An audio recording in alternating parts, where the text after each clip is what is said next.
ছুটির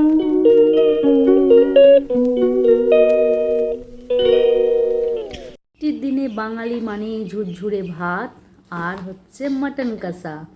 তো বন্ধুরা দেখো, আজ আমি করেছি মাটন কষা আর হচ্ছে ভাত। তো প্রেসার কুকার ছাড়াই মটনটা কীরকম সিদ্ধ হয়েছে তোমরা না দেখলে আর না খেলে বুঝতে পারবে না। সব সময় যদি ঘরে প্রেসার কুকার অ্যাভেলেবেল না থাকে তো তোমরা এই পদ্ধতিতে বানিয়ে খুব সহজেই খেতে পারো মাটন কষা। দেখো তোমাদের চোখের সামনে দেখিয়ে দিচ্ছি কীরকমভাবে নরম হয়েছে। দেখো মাংসটা দেখতে পাচ্ছ, আশা করি কি সুন্দর হয়েছে। তো চলো তোমাদেরকে দেখিয়ে দিই কেন মাংসটা প্রেসার কুকার ছাড়া এতটা নরম আর তুলতুলে হয়েছে। তো দেখতে থাকো আর সাথে থেকো। তো দেখো এখানে কিছুটা খাসির মাংস আমি নিয়ে নিয়েছি, আর আমি চর্বি আনতে বলেছিলাম, চর্বি খাবো বলে, তো চর্বিও আছে সাথে। তো দেখো মাংসটা খুব ভালো করে সুন্দর করে ধুয়ে নিয়েছি, একদম ফ্রেশ চকচকে করে ধুয়ে নিয়েছি। আর দেখো গরম জল বসিয়ে দিয়েছি। বললাম না প্রেসার কুকার না থাকলে কি করবে, তো গরম জলে একটু নুন দিয়ে দিতে হবে।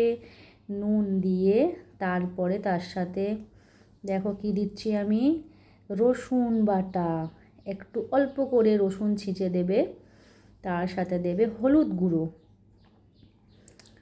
আর কি দিচ্ছি তোমরা দেখো বন্ধুরা।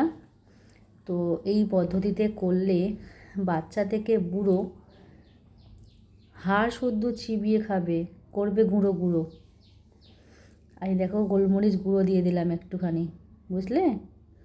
দিয়ে এবারে মটনটা এর মধ্যে ছেড়ে দিচ্ছি। এ বাবা, ব্যা ব্যা আওয়াজ করছে তো দেখছি। না না, একটু মজা করলাম, একদমই ব্যা ব্যা করে আওয়াজ করছে না। তো দেখো মুখ বন্ধ করে চাপা দিয়ে রেখে দিয়েছি। ও হো, আমি একটু পাতিলেবুর রস দিতে ভুলে গেছিলাম। তো দেখো রসটা আবার পাতিলেবুর রসটা আবার অ্যাড করে দিলাম। এই ঢাকা দিয়ে মিডিয়াম আছে ওটাকে ছেড়ে দিলাম। এইদিকে দেখো কড়ার মধ্যে তেল দিয়ে দিয়েছি। খাসির মাংসে যেহেতু চর্বি আছে আর খাসি একটু মানে তেল জাতীয়, তো তার জন্যে বেশি তেল মাংসে লাগবে না, খুব কম তেলেই রান্নাটা হয়ে যাবে এবং খেতেও অপূর্ব টেস্ট হবে। দেখো এখানে আলুগুলো নিয়েছি, আলুগুলো গরম তেলের মধ্যে ছেড়ে দিয়েছি, ওগুলো ঝাঁকানাকা করে ভাজা ভাজা করে নেব নুন আর হলুদ সহযোগে। দেখো কড়ার মধ্যে দিয়ে দিয়েছি, আলুগুলো কি সুন্দর লাফ্য ঝম্প করছে কড়ার মধ্যে, আর বেশ ভালো করে ঝাঁকানাকা করে এদেরকে সুন্দর করে ভেজে তুলে রেখে দিতে হবে। তো বন্ধুরা আমার ভিডিওটি কেমন হচ্ছে তোমরা অবশ্যই লাইক অ্যান্ড কমেন্ট করে জানিও কিন্তু। আর এদিকে দেখো আমি চলে এসেছি মশলা করতে। শুধু জিমে গিয়ে ওয়েট লস করলে তো হবে না বন্ধুরা, ঘরেও এইসব কাজকর্ম করতে হবে। সবসময় মিক্সিতে বাটবো মশলা আর ঝটপট রান্না করব তা বললে কী করে হবে। এই দেখো আমি চলে এসেছি শিল নোড়া নিয়ে মশলা করতে।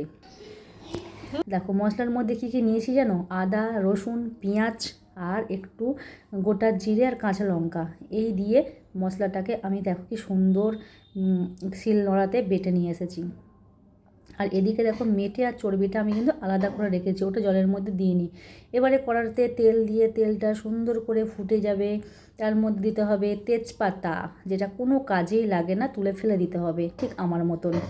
তার মধ্যে কাঁচা লঙ্কা আর হচ্ছে গোটা গরম মশলা দিয়ে যে কুচিয়ে রাখা যে পেঁয়াজটা ছিল সেটা এর মধ্যে দিয়ে দিতে হবে। তো দিয়ে দিয়েছি, দেখো সুন্দর করে পেঁয়াজগুলো ছেড়ে দিয়েছি কড়ার মধ্যে। তো এরাও এখন একটুখানি নাচানাচি করবে গরম তেলে। তো ভালো করে এগুলোকে এপিট ওপিট করে লাল লাল লাল লাল করে আমি ভেজে নেব। তো দেখো ততক্ষণ ভাজা হোক। আর কার কার বাড়িতে আজ কী কী রান্না হয়েছে অবশ্যই কমেন্ট করে জানিও, আর কে কোথা থেকে আমার ভিডিওটা দেখছো অবশ্যই জানিও। এরপর দেখো কুচিয়ে রাখা একটু টমেটো দিয়ে দিলাম, টমেটো না দিলে তো মাংস কোনো দিনই সম্পূর্ণ হয় না। তো যে কোনো মাংস, মুরগির মাংস হোক বা খাসির মাংস হোক, টমেটো মাস্ট। তার সাথে একটুখানি নুন অ্যাড করে নিলাম। এদিকে দেখো নুনটা অ্যাড করে নিয়েছি। আমার ভিডিওতে যদি কারোর নাম নিতে হয় সেটাও তোমরা কমেন্ট করে জানাবে, আমি তোমাদের নামটা নেক্সট ভিডিওতে নিয়ে নেব। তো দেখো এখানে নুন দিয়ে ভালো করে এটা ভাজা ভাজা হয়ে গেল পেঁয়াজটা। আর এর মধ্যে আমি এবারে চর্বিটা যেটা ছিল, চর্বি আর হচ্ছে মেটেটা দিয়ে ভাজা ভাজা করব। তো তো দেখো চর্বি থেকে কিন্তু তেল বেরোবে। এর ভাজা ভাজা করে দেখো এর মোটামুটি তেল ছেড়ে দেবে, অল্প অল্প করে তেল ছাড়বে। ঠিক আছে, মানুষেরও চর্বি হলে একটু তেল ছাড়ে মাঝে মাঝে। যাই হোক, ওটাকে সাইজ করে নিতে হয়। এরপর দেখো আমি বাটা মশলাটার মধ্যে অ্যাড করে দিয়েছি। কি সুন্দর একটা গন্ধ পেয়েছে, উফ, নাকে আমার লেগে আছে। যাই হোক, সুন্দর করে এটাকে ভাজা ভাজা করে নিতে হবে, মানে কষিয়ে নিতে হবে। তো দেখো আমিও সেই মতন ভালো করে কষিয়ে নিচ্ছি বন্ধুরা। আর তোমরা ভালো করে খাবে হাত পাত চেটে পুটে।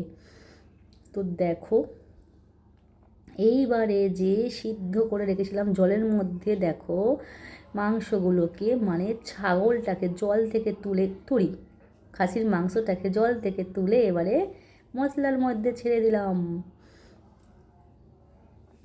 সত্যি ছিল ছাগল, হয়ে গেল পাগল। যাই হোক, এটাকে এবার ভালো করে নাড়াচাড়া করে এখানে আমি একটা পেস্ট বানিয়ে নিচ্ছি মশলার। দেখো এখানে আছে টক দই, এটা নিলাম red chilli, Kashmiri red chilli, আর এদিকে নিলাম হচ্ছে এটা কি যেন মিট মশলা। পরপর বলতে থাকি, দাঁড়াও, না তোমরা বুঝতে পারবে না কোনটা কি দিচ্ছি আমি। এটা হচ্ছে হলুদ গুঁড়ো, সবাই জানো, তাও আমি বলে দিচ্ছি কোনটা কি। এটা হচ্ছে ধনিয়া গুঁড়ো,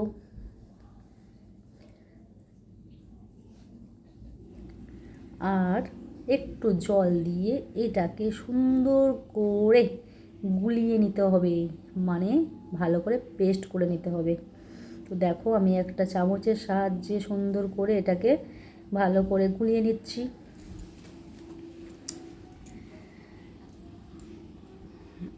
খেতে কিন্তু অসাধারণ হয়েছিল। দেখো এবার আমি মাংসের মধ্যে এই মশলার পেস্টটা দিয়ে দিলাম। তো দিয়ে দিতেই দেখো একটা আলাদা রকম রং এসে গেল কিন্তু। আর যাই বলো, টক দই দিয়ে মাংস করলে কিন্তু বেশ ভালো লাগে। খাসির মাংস হোক বা কিংবা মুরগির মাংস হোক, দুটোই কিন্তু টেস্ট বাড়িয়ে দেয়।